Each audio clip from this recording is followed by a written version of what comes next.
private companies. So what type of war are we speaking here today? So we're speaking about what type of wars do the Western countries fight today? We fight against terror. The United States and Iran, it's against ISIS, it's against Hezbollah, and it's against Hamas. But what's unique about wars against terrorists? That they're fighting from inside society, from inside societies who have nothing to do with the war, which are innocent, and we want to try not to harm them the most we can. And the problem is as follows. The international law says we can harm people who are not part of the war as long as it's proportional into the gain we make in the war. And meaning such a law, when that's international law, we say law, each one has a huge place for interpretation. For example, what happens when we have the general of the terror organization in a house, but he has another 100 children around him? What happens when it's 50? What happens in international wars is not specific. And therefore we say, since we say that we want, and since we say, and so what's unique about this wars, that each individual can have a lot of influence. Why? Because who decides if to bomb this apartment at this time? You don't have a long time to decide, well, 20 kids, one general, it has to be a quick decision. You don't have time to go back. And therefore, each individual could have a lot of impact, especially when he has to come into his decision. And therefore we see, if we get the wrong people into the battlefield, who make decisions that do not support what we want, which make decisions that more people will die, will make decisions that war will continue on, and we lose the confidence in society, we are making the battlefield place a much bloodier place, which will last longer. Yes? National armies, with their incentive to minimize their own body count, are likely to use tactics like drone strikes and heavy bombing that massively increases collateral damage. Why are PMCs worse? Well, okay, so let me second point. So what are the differences between the armies and private companies? We say there are a couple of differences. Number one, because while we could acknowledge that some people who come to the army are not, they might do it because of their social position, we see people who go to the private sector, they decided to go to the private and not to the army. What does it mean as a person when they decide to go to private and not to the army? It means between those places, I prefer money than ideology, because the private companies pay more money, but there's no ideology behind. There's no America, there's no France, there's no country behind. All it is about money. And therefore we see, between those people, we prefer the people with the money, who have somewhat of a more ideology than money. And therefore we say, money. But why is money, the people who are interested in money, so critical for this debate? Because what is the interest of someone who has money? And when does he get money? Only when the government asks him to come to war. What will happen the day the war is over? He is going to lose his brand, because the government will not want him anymore. So whether his interest is to continue on the war, his interest is that the war should go on. But on the other hand, someone who has the ideology, he is interested for the war to end. Why? Because he is going to get the public support, which the reason goes to the army. He's going to be rid of the money depending on how good the war came out. Did the war have good influence or bad influence on society? And therefore we say, this is critical. If I'm here for money, well, I came to you, I chose between both, I chose to ideology and more money. But more than that, the army, we have controlled them before they come to the war. We teach them ethics. We teach them what's important, the beauty of the importance of life. And therefore we say we're getting much more people with personal ethics. And personal ethics is very important, because as I explained, when you're fighting terrorists, this is the war, it's one man decision when to attack. If 10 people are enough to stop this attack, but not, and therefore this is so critical. But we say even more than someone from the U.S. Army feels that he's representing someone. He feels he has responsibility, and with responsibility, we believe you do go much more further. With responsibility, I'm going to get best decisions because I feel like I represent one. And we say even another big difference, because let's talk about the commander, the commander in these armies. Because while in the army, the commander will be rewarded when the war comes out good, when Poseidon can say, you went in, did your job, came out, the commanders have a very big interest to end the war. On the other hand, when we're going back, these people want to make more money and continue the war. And how can they do it? So one way we spoke about is by making decisions which aren't so right. And they can do it, because why can they do it? Because I was explained, in these wars, it's a very gray area. You could take steps which are very unclear, and you could make a big difference. And it's very hard to investigate, because to go prove how many people are exactly inside, or what is the influence and the proportional in this case. And therefore we say it's very hard to investigate. And therefore we say in the army we have more investigation also. Why do we have more investigation in the army? Because in the army we have a hierarchy. We have people with a commander, people behind him, under him, and more people under him. And therefore we say in the army, while someone's going to come and report about his friend, he will be accepted, because that's the way the army works. People would, when they report, we could we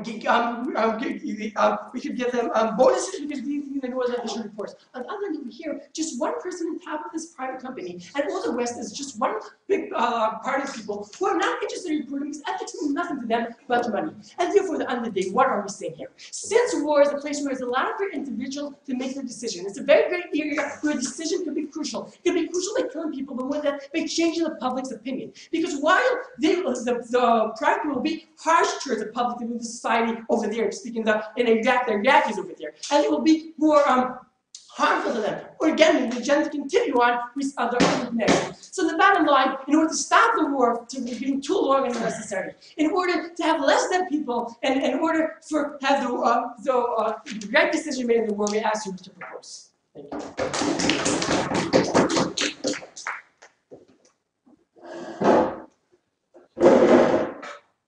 I'd like to thank that speaker for their comments and call on the leader of the opposition to open the case of the opposition.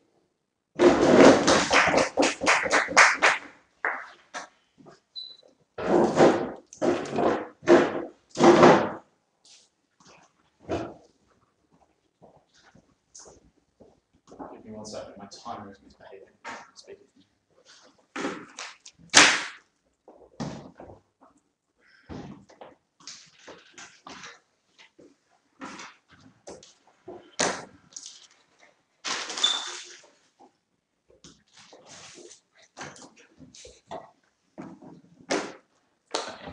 Ready?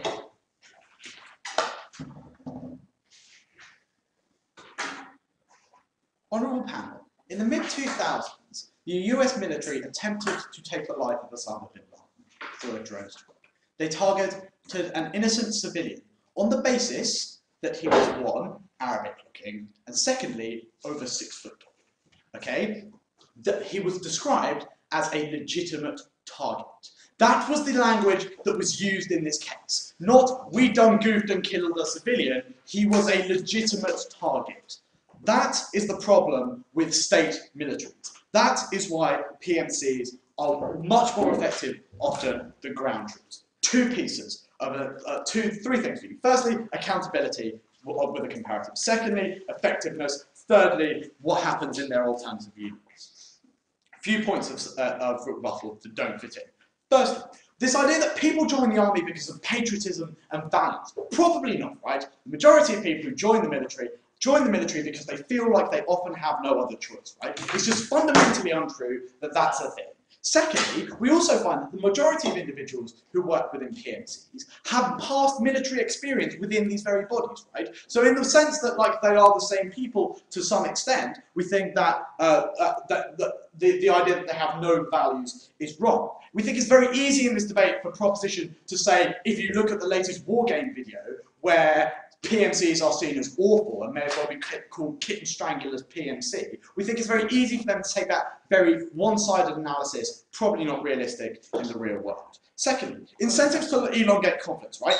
But on the ground, probably not, right? Each individual worker for the PMC is likely not going to elongate the war in order to get more money, because assuming he gets paid by the same corporation on the same basis that most military individuals do. Secondly, if you're talking about commanders and the PMC itself making an executive decision to elongate the war, we don't see how that's any different England to commanders within state militaries doing the same thing in order to lobby for more state funding so that they can afford more military hardware, right? We don't think that they've acknowledged the comparison. Thirdly, they say it's easier to do things when there's a hierarchy, which there is in the military. One, we think there's a hierarchy in PMCs. We think that PMCs have commanders as well. Secondly, we think PMCs often supplement the military itself, at which point it's into this hierarchy system, like, just no comparison.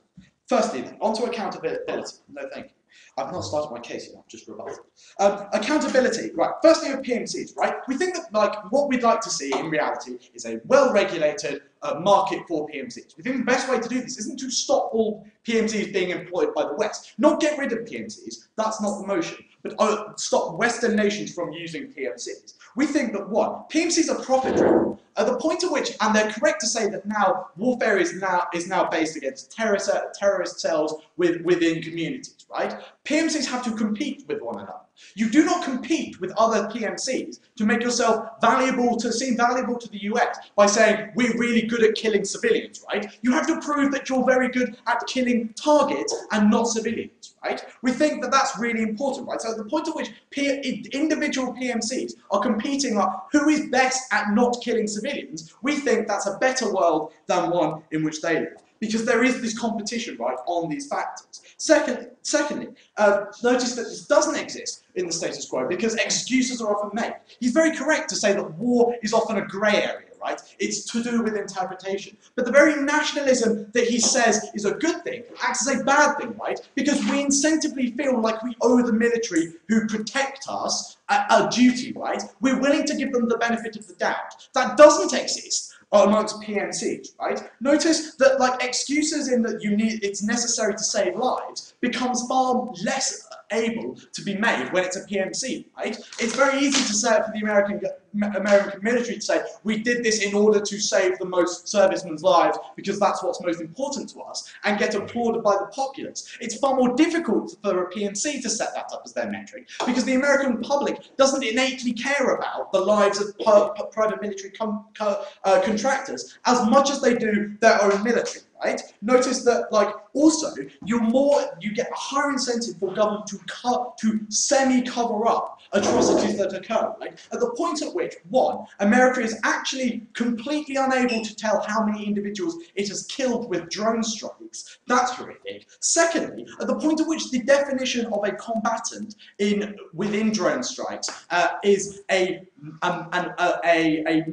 combat-aged male. That's really damaging, right? At the point at which the only civilian casualties which the government counts are women and children. That's really harmful. Notice that they don't have the same incentive to cover their own arses when it's to do with PMCs, right? That's really important. They fail on that comparative. Secondly, not only do we get accountability, I'll take you in a second, of the PMC in itself, but also individual soldiers, right? Because it's just factually true that that the hierarchy that these guys talk about, when they say, oh, it's fine because there's a hierarchy to enforce this, superior officers often see their soldiers as my boys, right? My boys in combat is a common phrase that you hear. That doesn't exist within the employer-employee relationship that occurs within a PMC, right? Go. I thought I killed dozens of innocent civilians who didn't even think were Osama bin Laden. Brilliant. Why do you yeah, brilliant. Right. One, we don't have to defend bad PMCs that exist. We have no, we don't. Like, reasons why past examples that they may bring up don't count. One, we think that, like, warfare has changed to the point at which there's terrorist cells, and America is feeling less nationalistic and more interested in civilian casualties than it was in the past, right? Because it has realised how damaging civilian casualties are because of what happened with Blackwater. Secondly, we also find that there is now a more expansive PMC economy, I guess is the way you'd phrase it, at which point there's more ability to have competition which didn't exist in the past. That's why that is a non-analogous example. On to effectiveness then. One, we think that PMCs often have specific skills within regions, right? At the point at which, like, PMCs can base themselves within Africa and have specific knowledge of a specific region, they are able to fight more effectively in that region. Notice that governments are unable to have resources that create specialists of the same level who are specialised within these regions. Notice that makes them a more effective fighting force, but also more effective at not killing civilians. Secondly, we think that there's less emotional investment, right? I've already said how governments often make excuses for their soldiers, but like the point at which like you're not so angry about 9/11 that you want to kill everyone who looks slightly Muslim, that's really important for getting effective warfare. I've shown you why there's no accountability, or much worse accountability in the military. They have to respond. Proud to oppose.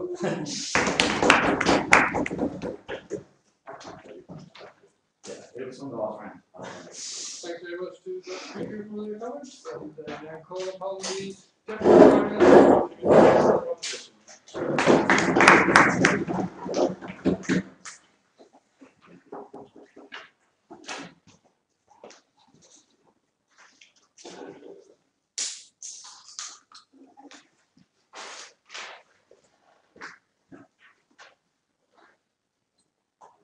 I don't think it's a huge surprise that we're okay with our day-to-day knowledge of how military expeditions work and how the army works and how the war works over here in Team Israel. We think we've got quite a lot of experience in that area, and and that's something that we're okay with.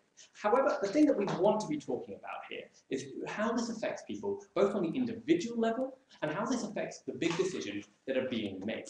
And this is something that we think isn't properly understood completely by this side, and perhaps that's why it didn't engage with everything that Dottie was talking about. So what I'm going to be looking at is kind of how the big decisions get made, and really do the comparative between the army and between private companies, because obviously we accept the fact that both the army makes mistakes and private company makes mistakes. And the question that Dobby posed was, who is less likely to make these kind of mistakes? Who is more likely, who has more natural incentives to perpetuate a war? Is it the military, or is it the CEO of a company with shareholders? These are the kind of questions that we want to be looking at. And we want to be looking at the individual people inside the war. And again, we want to be asking ourselves, we accept completely that military people make bad decisions as well, and individual decisions. What we asked them to do was to take a greater look at who the individual people in the field are, who the individual people in the field are, and who is more likely to make a less good decision when coming. And this is something that we don't really feel that they were able to do. So let's look at the big decisions first, because the most important thing is that this motion is essentially talking about people inside combat areas, right? This is talking about boots on the ground kind of things. And that's what the motion is going on. So stuff like drone strikes and stuff like that, these are decisions which aren't made by the private companies. They're decisions which are made by the government. The private companies don't have access to drones to make the decision in order to have a drone strike. So we think that kind of comparison isn't really relevant to the debate at hand. We think the kind of big decisions that are relevant to the debate at hand is kind of the question of what is the spirit de corps of the people, no thank you, which they get from their leadership. Because what we say here is that the military is directly accountable to the government and to the people of who it's serving. So we say that they necessarily have to serve, are serving that interest. We accept that there are a lot of foreign interests that come into play as well and lead to some wonky decision making. But that's certainly part of their decision making process, and they are judged at the end of the day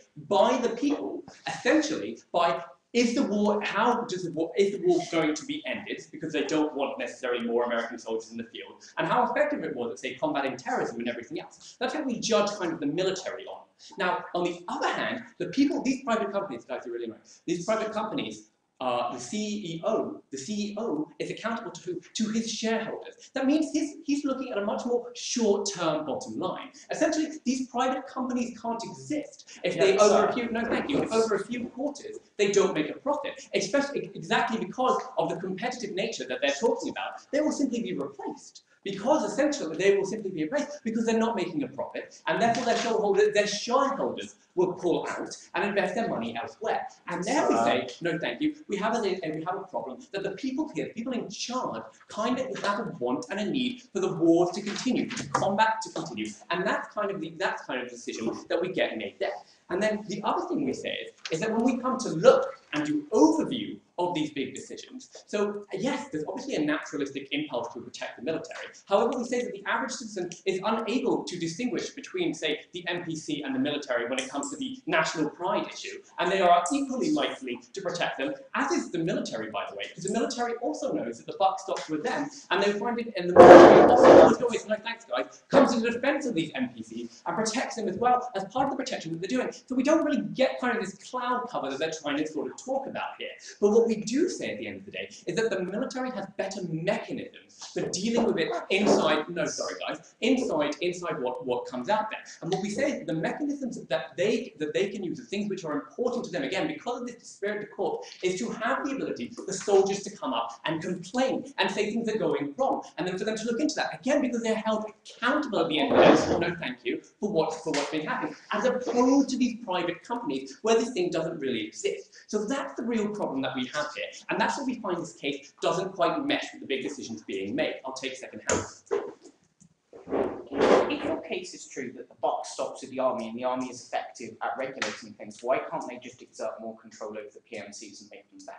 Okay, thanks. So A, we say that because of PMCs, we say A, the army isn't amazing at doing it. We're saying they're better at doing it than the other people, which is why we want inside the military there be as few grey areas possible. We say B, and this is something that don't talk about, the moment you come in and have a private organisation with their own rules, with their own rules, who aren't accountable under court-martial law and aren't accountable to everything that the military is accountable to, then we make that government's job that bit much more harder to make decisions which were already pretty complicated to begin with.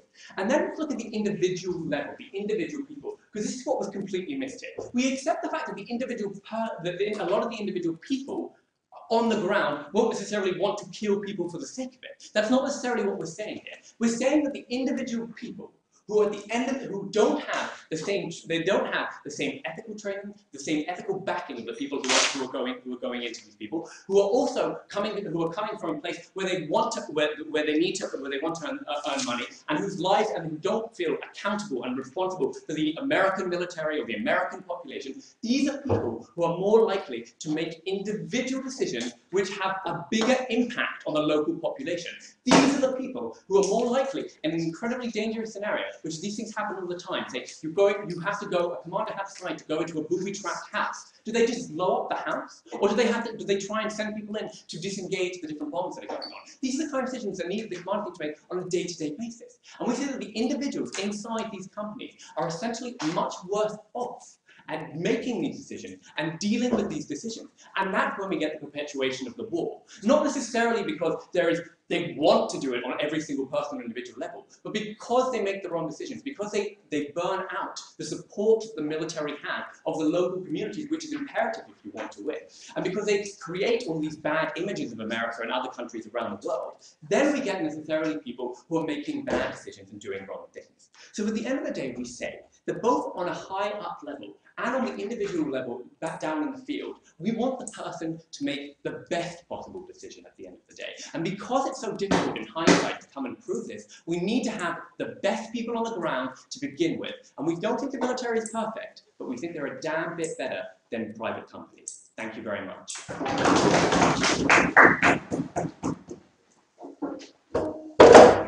Thank you, speaker, for their comments. We'll go to the deputy leader of the opposition, the case of the opposition. Sorry for cool effects, I rose into the camera to do this. So that's the play. This slide, people watching. Time. Yes. Oh, time. Yes.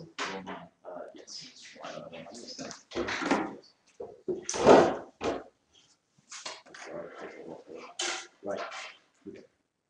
Hi, good evening, honourable panel, and people at home who may be watching this live and not.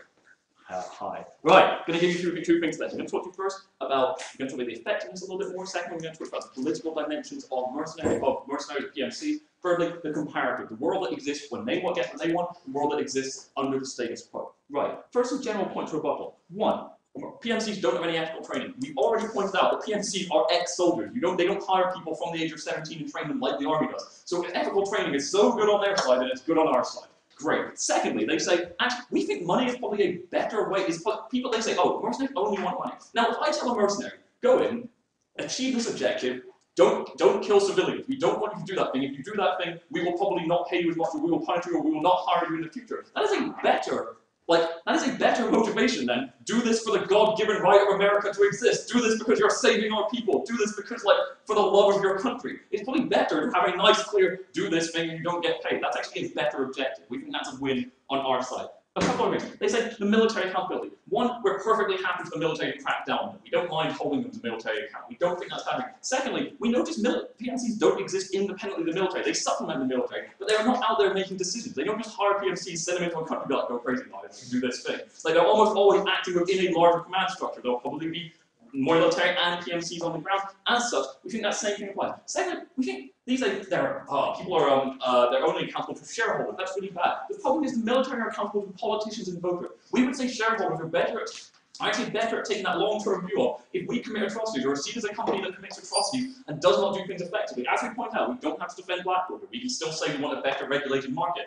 Then at that point, shareholders are more likely to make the right decision and say, please stop doing these things, or we need to act in a certain way that is more befitting of our company. In a way that it's difficult, because they say you don't get this cloud cover. The problem is you see it every day. Anytime an American soldier commits a war crime, there's always right-wing politicians standing up and saying, no, we need to do these things. These things are important. How dare you offend our military? There's a huge cult of personality, there's 100 of them. Cult of thing around the military. People see them as a huge, important thing that is not open to criticism, that is hard to criticize. If you criticize, you are not picked up. And PMCs just don't, it's true that most people probably don't care about like PMCs in America don't care about say PMCs hired from, I don't know, North Africa or like France than they do about say Americans. Like it's just true that people don't carry that same emotional connection, so there is likely to be that different sense of accountability. It's easier to hold PMCs to account. Right, and then finally they talk about, we think there's actually a debate probably happens on the home front as much as it does in the board. We think we're going to win on that ground as well though, because the kind of interventions, even on their side, they say, we talked about the body bag effect. We say you don't get the kind of interventions that we want on our side, because good interventions are harder to do because people are afraid that their own soldiers are going to die. So what happens with PMCs, it's easier to commit good interventions. If good interventions exist, there are probably times it's good to send in military, but hard to do because of the political pressure. That doesn't exist when you use PMCs. But notice, they say PMCs don't have drones. That's the point. Because on their side, because you cannot send in ground troops, because you cannot commit the political will to sending in ground troops, you are forced to use much less exact methods, like drones, like bombings from a high distance, which are more likely to lead to civilian casualties. PMCs on the ground will always beat drone warfare, but the problem is right now the political will exists. We think that we need the political will to exist to hire PMCs, because then you're less likely to get the bad drone warfare. That's easier for politicians to justify to voters. Everyone wins in that scenario. Right. First point. Well, I kind of talked about this already, but the body bag effect. We say, look, some interventions are important. We can intervene at the point at which we need to commit these interventions. It is difficult to get the political will for them. I think it's just valuable to have this resource. Secondly, though, this goes into the effectiveness point, and my partner talked about. I'm going to talk about that a bit more. So, one, PMCs aren't just all American corporations, right? There are probably PMCs that exist specifically in regions such as the Middle East, such as in like Southern Africa. We think those people are also probably incredibly useful to have around. We think military simply cannot maintain everyone in every position. They cannot maintain everyone who speaks Pashtun or whatever who speaks a specific language in a specific unit. They cannot maintain the same level of things. I mean, PMCs are incredibly useful at filling in the gaps the military can, because the military doesn't have complete resources, because the military is under political pressure. Notice that almost the military budget in almost every Western nation at the moment is on the way down. People don't want us spending as much in the military. They want it cut. As such, PMCs allow those skills to continue to exist and provide effectiveness. And that's better on both sides, because that means, A, those people, for example, if you're using local PMCs, they're much more likely to interact with the people on the local level, provide useful intel, like this is a place in which people might commit ambush. This village is more in favor of this thing and that thing. Those people know things that simply a foreign body simply coming in cannot know and will not be able to find out, because they're seen as invaders in a way that a local PMC might not be seen. We think that's incredibly valuable. But more generally, we think it's also just on the effectiveness, if you know those things, you have specific skills, if you have engineers when you didn't have any in that place, you're likely to leave less deaths on both sides at the point where they're a more effective unit. PMCs fill in the gaps that normal militaries can't, because normal militaries are obviously stressed, they're obviously under huge pressures, they're obviously under political pressures. So it's difficult for those normal militaries to have the right people in the right places, given that most Western militaries at this point are engaged in often 2, 3 or more interventions or UN bodies in different ways. I think that's generally a good thing. We also know it's better in long-term interventions, because if you need people to spend, say, 5 to 10 years in a place, usually for peacekeeping missions or to keep the peace, as opposed to an active ground, to keep so on the ground but not on an active fighting role. I think it's much harder to justify that politically, because people say, why are we spending all our money keeping our boys out there? People say, why has my son not come home from, let's say, Sierra Leone for the last 5 years? I want him back. People start complaining, and it's easy for other politicians to use it as a stick to say, right, we'll bring them back. So the point of PMCs, again, there's not that buy-in from the people. People don't care if you've got PMCs out there, you're spending some money on them. Just doesn't stop. You get your interventions to last exactly as long as the state needs them to last, as opposed to for that. And this goes in, and then finally the comparative. So first, a couple of things. We've already pointed out why we think PMCs are likely to make as good choices. Also, note that they keep saying PMCs can just continue a war. I mean, how? What are they saying? One, PMCs are people. People don't like spending time in war zones. If I'm a specific PMC company, I'm not going to be like, oh yeah, I'm happy to spend my time sitting out in the middle of Iraq getting shot at by ISIS. They probably want to be done as much as anyone else because they have families and lives and the things that they like to do that getting shot probably doesn't involve. Two, how do you do that? Like, how do you continue a war? They just PMCs are just going to go off and like, you know, there's a peace settlement with ISIS, and then they suddenly go off and just shoot some people to start it again. Like, that's the kind of thing that A, probably stops you getting paid, but also B, just doesn't fit into the incentive structures, or if it does, it fits into the same incentive structure of the military. So PMCs aren't going to be able, or more likely willing, to just randomly continue a war. They want to get paid. We can also just pay them on targets. We're not paying them hourly. We're not like, you get 20 quid an hour for every hour you spend in Iraq. We'll probably say something like, finish this target, kill this target, or secure this village. You know, to guard this village, whatever. We're probably not going to just pay them by the day. So we don't think PMCs have the ability or the incentive to just continue wars at random. We're not even sure how that works beyond action that would probably stop them getting paid. And the comparative is that these PMCs will probably just get hired by someone else. We are talking about Western states. To the extent that they will still exist, we think it's better they stay in our market where we can regulate, where we can have them acting in good ways, as opposed to when they're bought by countries we're not crazy about, who will act in ways we're not crazy about. Because of those 3 points, I'm very proud to oppose.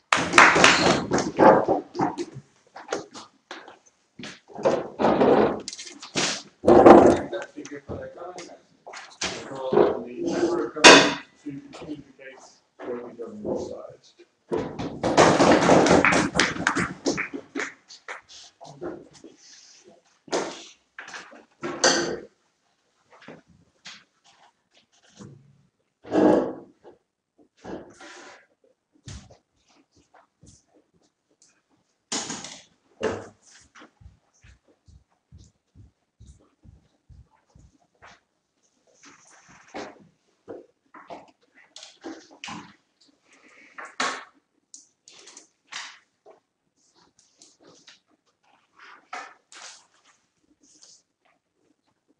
It's fine if opposition bench don't want to defend Blackwater in this debate.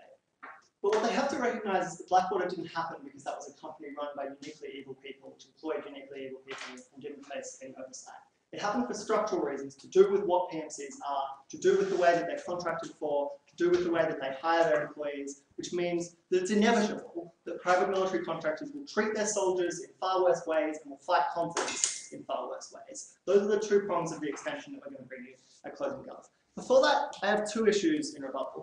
Firstly, on whether there is a competitive market for private military contractors, and secondly, talking about what the alternative is if we stop using these military contractors. So, on this idea of a competitive market, because really a lot of opening up hinges on what is a hopelessly naive idea. We want to say a few things here. Firstly, they tell us in the op leader speech that these PMCs will compete on not killing civilians, and you'll hire the one that kills the fewest civilians. Like, it's odd that they simultaneously want to say, as they hinge much of their rhetorical case on, that the US government and the US military doesn't care about civilians, and so it just kills them, but that it will also hire on the proven record of PMCs of whether they kill civilians or not. They care much more, as we would tell you, about the size of the troop deployments that the company is able to provide, about the equipment that it has, about its proven track record in fighting alongside US military forces. That brings me to the second response that we want to make here. There is no market for private military contractors in any sense of the sort of free market paradise that they want to talk about. They say that there's this new PMC economy. I can name one PMC other than Blackwater. It's XC Services, which is actually Blackwater reformed after it was given a slap on the wrists by the US government and forced to change its name because of the scandal associated with the murders that it committed. With the murders that it committed 10 years ago. So we tell you that the military always go back, no thank you, to people that they have used before, people who have large resources. And there are just not that many contractors who can bring the size of troops and the number of support personnel that the US military are looking for. Because recognize, right, that the kinds of conflicts we use these people in are not to fight as 2/3 of the force in a humanitarian intervention. But when you are using basically the whole capacity of your army to invade a country like Iraq or Afghanistan, and you need extra troops. And so that's when you need large-scale deployments, and there are only a few companies that can compete on that. So, no, they don't necessarily have to defend all the past actions of past private military contractors, but they have to recognize that the free market that they want to exist doesn't exist, and it's that kind of structural failing which causes the abuses that we want to talk about. Secondly, then, in rebuttal, let's talk about what the alternative is here, because there's a lot of talk about drone strikes. Look, drone strikes actually cause far fewer casualties than landing troops on the ground in the place in question. So, like, that highlights that this is not really the alternative that we're talking about in this debate, and it's baffling for them to try to push that on us. Because it's unclear whether they're like counterpropping, sending private military contractors into Yemen in place of the drone strikes that currently occur there. What they do, what soldiers do, as they recognize, you send private military contractors into places where there are also soldiers. But what we tell you, what we're going to prove in our extension, is that they go where soldiers go and do what soldiers do, but they do them in far worse ways, and that is problematic. Secondly, then, they want to push also on this idea of the alternative, that having private military contractors enable good interventions to happen. As they say, though, PMCs are only ever used alongside mass deployments of the rest of the army. That was quite an important structure of their case in terms of their attempt to defend oversight. So it's unclear how they can maintain that actually happens. Yeah, let's do the extension now. Okay, so. Question? No, thank you. We tell you firstly that private military contractors treat their soldiers in far worse ways than the US military does. Recognizing that the US military doesn't treat soldiers who fight for it in an especially good way, we tell you nonetheless that companies that are motivated by profit treat them in far worse ways. Why is that? 3 ways. Firstly, we tell you that they often skimp on mental health provisions, even to a further extent than the US military does, because they don't face the kind of political pressure that the US government does to look after veterans who are greatly cared about political grouping. They don't have the incentive to invest in caring about their mental health provisions. Secondly, we tell you they're likely to have far fewer support personnel because that is a way to skimp on costs while they can still provide frontline soldiers. Thirdly, we tell you they're not going to get good conflict-specific training. Even if they have very good levels of general training, they're not going to, on a short rotation, rather than this sort of 2-year tour of duty that's more typical of the military, they're not going to take a month or 2 before that deployment to learn the language or learn about the details of the people they're fighting or the place they're fighting in. That means those soldiers are far more at risk because they don't understand the situation into which they're being put. Secondly, though, and more importantly, we tell you that these private military contractors actually fight conflicts in worse ways than regular soldiers. 3 things again here. Firstly, they're hiring. I mentioned that they hire ex-soldiers. What they don't mention is that they frequently hire soldiers who are dishonorably discharged from the US Army. They have far lower standards than the US Army does. Now, obviously, they don't want to mention that, but it is just the fact that these companies hire people who have a record of being able to fight, but don't have to stand up to the same sorts of moral examination as regular soldiers do. Secondly, yeah, actually, go. Actually, most of their recruitment comes from offering poorly paid soldiers a good payday when they're potentially much more experienced. So they usually have a strong basis of soldiers to fight these conflicts.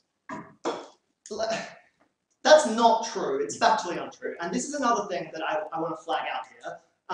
Because opening up wanted to talk quite a lot about effectiveness and having locally based forces. They simultaneously say that we're going to have a PMC formed of Pashto speakers and that we're hiring ex-US military soldiers who have all the training that comes with that. They cannot have both. And what we tell you actually is it is ex-soldiers. So what those ex-soldiers then do, secondly, is conduct their missions in far more damaging ways. Because if they're given a mission to take a piece of territory and they're doing that just for the sake of fulfilling their contractual obligation, they don't do that with an eye to the broader mission. So there were cases in the wars in Iraq and Afghanistan where colonels in the US Army ordered their troops not to fulfill a certain part of their mission, or to enter a city without drawing their weapons because they recognized that would be more conducive to the long-term success of the mission, even if it put them at more risk in that short term.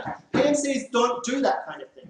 Thirdly, we tell you they're likely to have much less cultural sensitivity because they don't do this sorts of training, as I mentioned before. What that means is that you get soldiers who are far more likely to foment resistance in the countries that they're fighting in, far more likely to spoil post-conflict settlement by fomenting that kind of resistance, and just causing more deaths because they are less likely to take risks to their own life and more likely to pursue blindly the contractual obligations that have been put upon them. This is not regulable when there are so few companies that can compete. And that is the structural conditions that create the monstrosities and the atrocities that have been committed by private military contractors in the past. Opbench can't run away from that. They have to own it, and that's why we propose.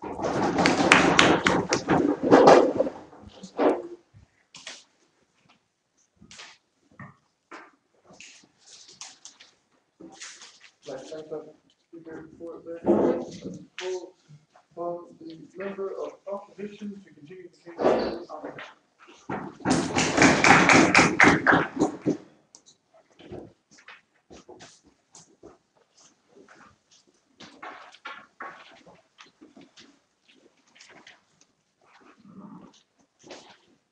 I'm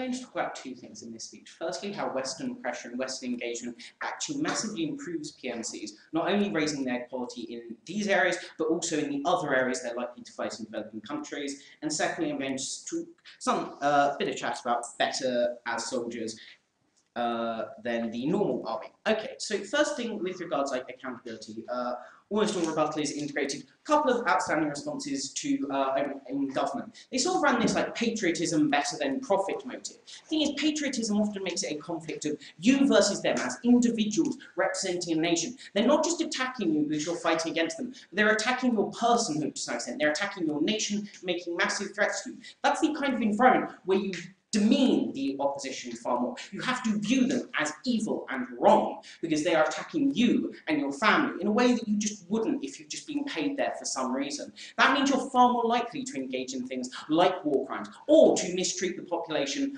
overall. Secondly, they ran this like PMCs will perpetuate the conflict. Most soldiers don't want to perpetuate the conflicts they're in, but also PMCs, and this is the big thing for like Gov Bench, they usually don't do that much frontline fighting. They do things like guarding convoys and that kind of thing. When, as Fo says, you're in full invasion and that kind of thing. Firstly, that means they don't do that much terrible things, but also these are the areas that make any invasion or military operation actually work. But the army's going most likely to cut, right? Because you're in a peacetime, you're not going to cut tanks because everyone knows they're important. Like working on, transport systems seems a really odd thing to do, so there's never going to be the democratic pressure to keep that. But those are the kind of things that allow any insurgency fighting to occur, but also mean you actually are able to deliver things like benefit to citizens. And a failing military intervention that happens when you don't have good logistical support hurts more civilians because it drags on longer, so there is likely more opportunities for collateral damage. But also, when a conflict is going worse, the army have an incentive to fight it in worse ways, more aggressive tactics, target the individuals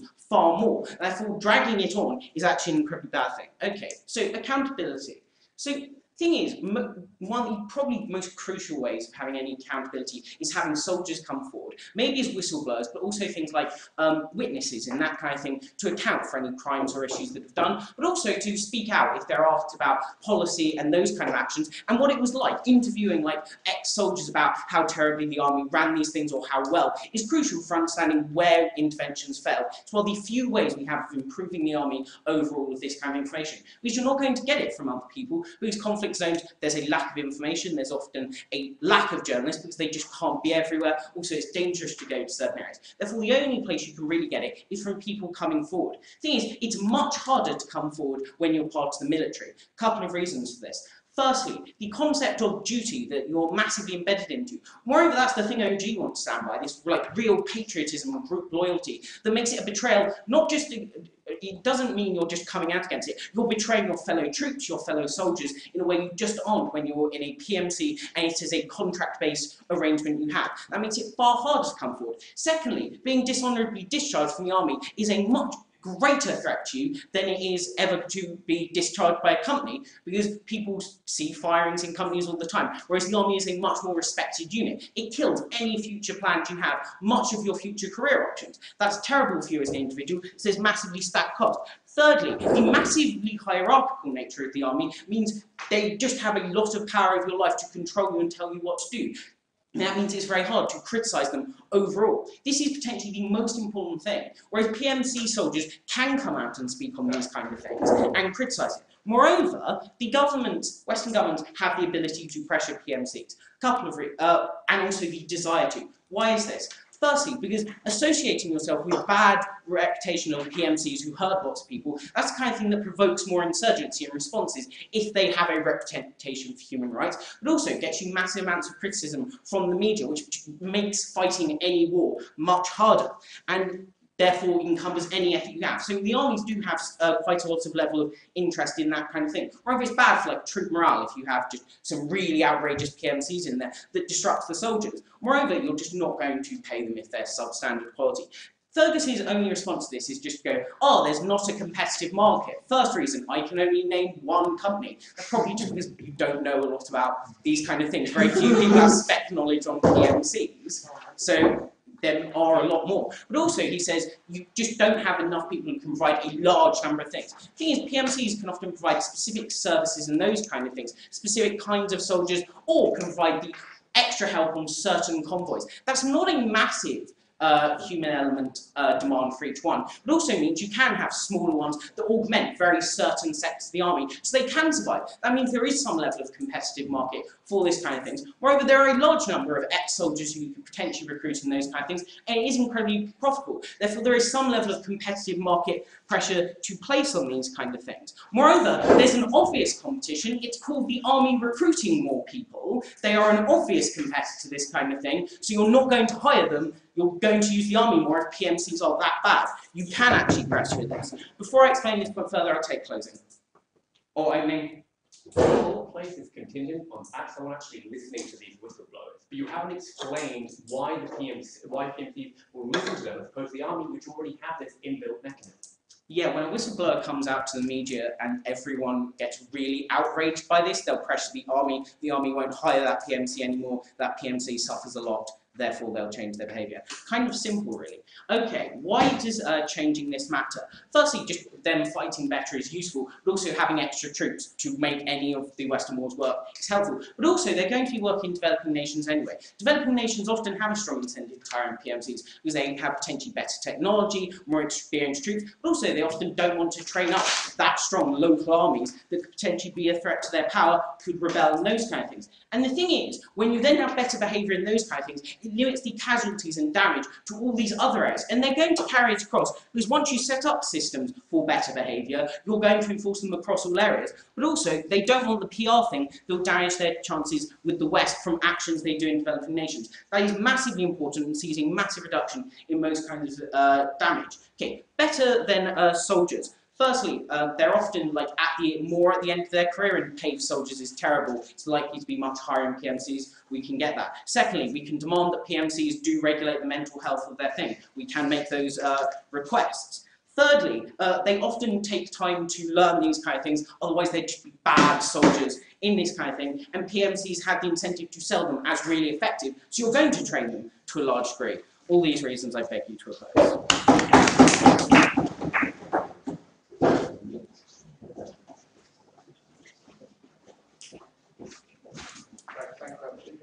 Comments? Let's go over to close the case for the proposition side.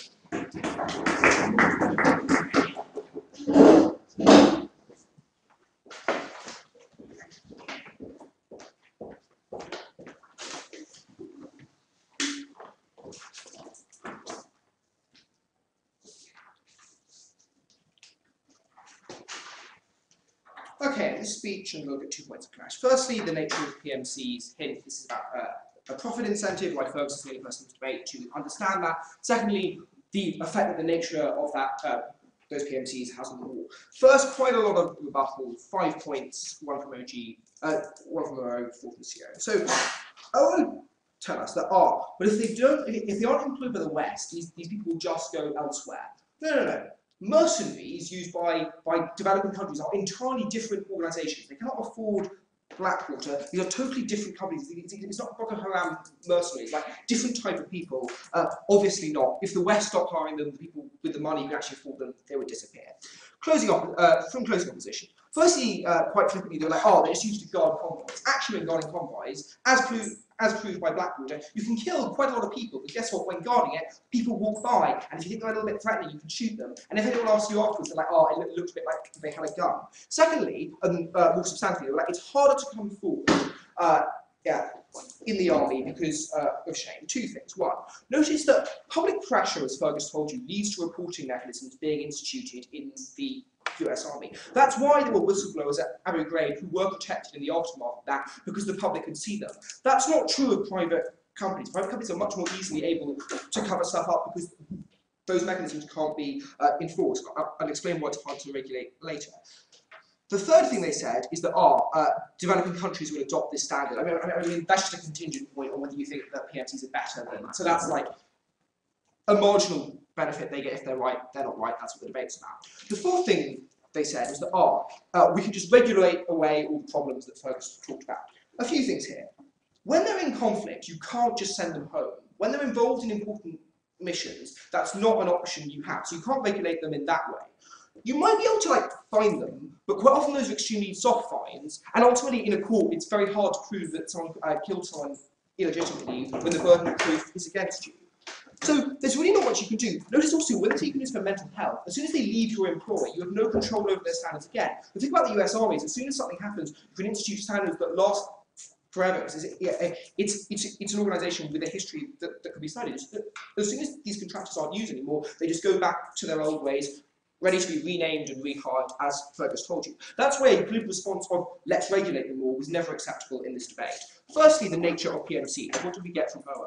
They were like, the thing about PMCs is there's no chest-beating nationalism, therefore they're more accountable. This is really bizarre, because in the aftermath of Abu Ghraib, what people were so shocked by was that US soldiers representing the homeland who committed atrocities that were that bad. There was actually a huge incentive because of this sort of duty not to do those sort of things. In comparison, when it's a private company, it's much easier to blame individual people. Oh, they went rogue. It's just this company that was wrong, let's use this, rather than admitting there were structural problems within the US Army. Because of all the points of regulation, that's what forces you to change the structure of the army, rather than just rehiring another PMC, turning a blind eye. Then they were like, no. The great thing about PMCs is you respect knowledge. This is bizarre because there's a profit incentive. You cut the costs. The things you don't do is put people into training, into language training, that is time not spent fighting, because you only get paid for the fighting there, or the headcount, even more bizarrely from OO. It sounds like a terrible mechanism to ensure that they kill more people. Then, I've already talked about the thing about enforcement, you can't send them home. OG rightly pointed out these people are not taught in the same way as US soldiers. Fergus explains why this is unique to the actual structural nature of the PMC. He tells you three things about how they treat their soldiers' work. Firstly, mental health, fewer support personnel because those cost money. Notice that the US Army is a huge amount of political capital to fund its own army. That means that it can afford all those extra things. No response to that kind of public pressure. No response to any of that. The only thing that we heard in response this is a competitive market. Look, the point is these companies have incredibly high startup costs. You have to have like tons of incredibly expensive military. What that means is, at best, there will be a few of them. When there are a few of them, they don't challenge each other's standards. They broadly go about their business in the same way. Notice that Blackwater is renamed and rehired by the US Army even after the terrible atrocities it committed. That shows you that is literal evidence that the competitive market does not work. You can't just be like, market solves something, because that's not enough in this debate. I'll take closing. PMCs need to be as effective as possible to gain their support. They're effective in things that the army wouldn't fund but are crucial in the success, like the driving the convoys, that means less civilian suffering. Two things. One, the army would obviously pay to have people drive protect convoys if necessary to the mission. The second thing is, it depends what you mean by effectiveness, right? Because often it is way cheaper not to have all the support mechanisms we're talking about. Often it is cheaper just to go in and kill the 10 people and kind of hope the person you're going for is one of them. That doesn't really cost you anything. What does cost you stuff is having the cultural training beforehand, hiring experts to ensure that you don't just go in all guns blazing. The thing about PMCs, right, is that actually because it is cheaper to do those terrible things. That's why I'm going to talk about the consequences of war.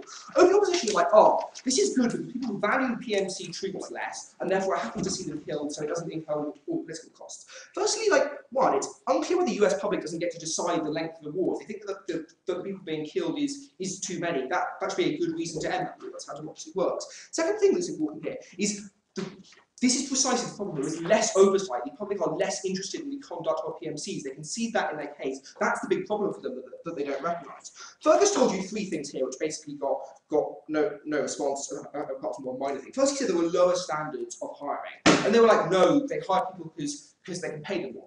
People who join the US Army, it is not a particularly well-paid job, and the reason people join is a sense of duty. People who join to be mercenaries, to fight for different sides, don't have that sense of duty inbuilt. That's what opening government told you.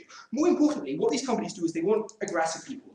They want people who will go in and do the kind of missions that Fergus outlined that PMCs are more likely to do. That's why you hire people with dishonourable discharges, because they're a little bit too violent in the circumstances for the US Army, but they're great for Blackwater, who enjoy that kind of thing.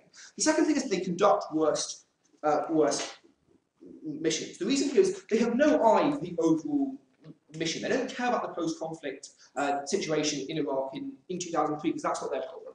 Any commander within the US Army has to be thinking about those things. It's part of their job. It's not part of the job of Blackwood. As long as they get the thing that they're asked to do done, they can stretch that all the way up to the contract, and they'll still do that. The third thing is that they're just less culturally intense. They don't have the kind of training and the kind of stuff Fergus talked about, and that's why they're so much worse in these conflict situations. That's why I'm so proud to propose.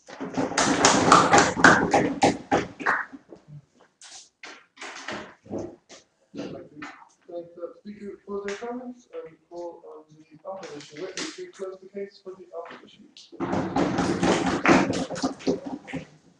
Okay. Time up.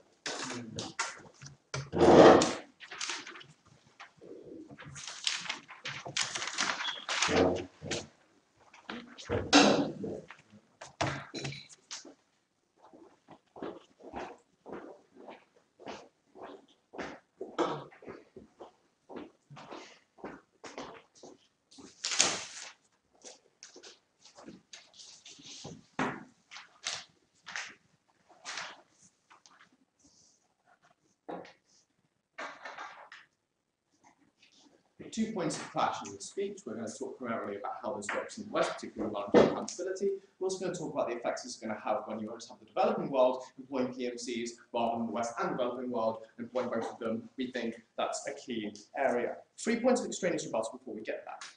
So the first thing we got in the last speech was the idea that PMCs avoid structural reform because govs can just hire another one when they commit abuses and they can just put it on the blame on like some bad apples. So we say firstly, like bad apple excuses are probably used much more by governments regarding their own troops because it's probably quite politically toxic in general to say that like accept that your entire system of the army is actually something that needs a deep amount of overhaul. That's not mean it's not likely to be politically popular, especially given the army is held in quite high regard in general. So like trying to say like there are systematic issues, the whole army tends to be quite unpopular. PMCs, by contrast, tend to have like quite good incentives to reform when they commit these kinds of atrocities and try and like weed those kinds of things out because they're not likely to be hired. You also like contradict your own case in making that point, given you've said there isn't a competitive market, which means they probably wouldn't be able to hire those additional companies if you were right about that. But like we probably don't think it's our second point. They say that they have no cultural training. So probably like true to some extent in the US Army anyway. We also say like the US military can like put in specific demands to like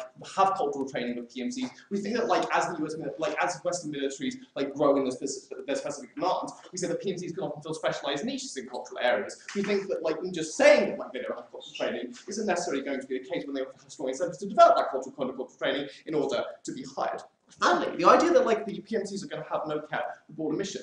Right, so guys, like the Western government still control the armies in these cases, and they still control the broad plan, okay? Like, does an individual soldier on the ground necessarily have an idea of like what the broader mission is when they're actually completing their roles? We say probably not. They're probably like following the orders of their commanding officer. Like, these are literally people who we hire not to create big plans, but to perform individual roles on the ground. So we think that like PMCs, when they can do those things, like provide support to convoy, that doesn't necessarily matter like whether you have a border mission or not, because we say when you're on the ground just doing your job and doing what you're ordered to do, that doesn't necessarily make a huge amount of impact. So like even if it's true, like that's a good reason to like use troops some of the like a lot of the time. We're not advertising exclusive use of PMCs, but we think they can fill those niche roles, as Bramble told you in his speech. Accountability in the West. So opening governments say that PMCs have incentives to create wars going and lack government accountability. So like this incentive is somewhat similar to the incentive mechanics have not to fix your car properly so that you'll come back to them to get more work. We say that like though this isn't an incentive that generally happens upon because the competition tends to filter itself. So CG wants to say that like this competition doesn't exist. So like mostly they just like kind of just asserted this, but like let's take them at their best. Even if they're right, the competition doesn't exist so much with other PMCs. And at the very least does exist between like when the fact you can actually hire troops, build more money in, the money you're going to spend on the PMC into actually training up more of your troops. That at least provides some competition, even if there were just one PMC. You can also probably like get like other countries to assist you in those kinds of things as well. That means like you at least have like some kind of competition that's effective in this kind of situation. But like we're skeptical that there is no competition, given like it probably doesn't cost a huge amount to hire people and send them on the ground. We think that like that market has probably been expanding a lot in the past few years, as opening opposition has said. So what do we think is the most important thing regarding accountability? We think the most important thing is fundamentally about whistleblowing. okay? Because we think that's important because that's fundamentally the main way you actually get information off the ground in the kind of conflict zones where atrocities commit. Either because, like, your own government tries to keep, like, because the main source of info is usually journalists, but journalists usually find it very hard to get in for two reasons. Firstly, because, like, governments often just try and keep them out because, like, wars are messy and, like, often leads to things that would cause a lot of scandals, so you try and keep journalists out. Secondly, journalists often just don't want to go there because, like, huge numbers of them have been dying in the Middle East because through attacks from the groups there. So we say that, like, whistleblowing is your key source of information, which is what opening opposition missed when they were talking about, like, these accountability issues. Because it's not true, it might be true that, like, the US military gets the benefit of the doubt sometimes, but people can't always tell the difference, and we still don't get the kind of information about this unless you have some kind of whistleblowing. Why is whistleblowing easier, though? Whistleblowing is easier because, like, when you're whistleblowing to a private military contractor, for one thing, like, you don't have to worry about facing accusation of treason, for example, when, like, you're actually whistleblowing, like, things which are often, like, trying to be kept as public secrets. Like, governments don't have incentives to do that. Instead, you're much more likely to face things like civil lawsuits when you've spoken your contract. We say those, like, comparatively are probably, like, less scary to people than actually being sued for treason, losing all your stuff, and also going to prison for several years. We also say, like, advocacy groups of, like civil rights organizations, particularly in the US, often have, like, quite a lot of money and are able to afford a lot of the legal fees that, like, might be incurred if you were fighting a civil case in that kind of situation. So we say that means, like, you actually get, like, more accountability through whistleblowing on these kinds of companies. So CG say that, like, PMCs hire dishonorably charged soldiers who behave worse. Like, they basically just, like, said this was true. We could, like, plausible reasons why it's not true, okay? Given, like, we say there, like, aren't necessarily a huge number of dishonorably charged soldiers, and they're probably not the only people you can necessarily hire, because you can probably, like, hire people from the US military whose contracts expire, who want a better pay, and you think are up to the job. Secondly, like, it's obviously, like, quite bad for your reputation as a PMC, particularly when you're, like, trying to sell your services to the government, when, like, you've hired a bunch of these people. So even if these practices have happened in, like, earlier days of PMCs, we say they're much less likely to happen in the long run. I'll take closing. There have been whistleblowers from the military because there are mechanisms for that and their sense of duty drives them to. It just doesn't happen from private military contractors. There haven't been any whistleblowers, all your nice talk aside.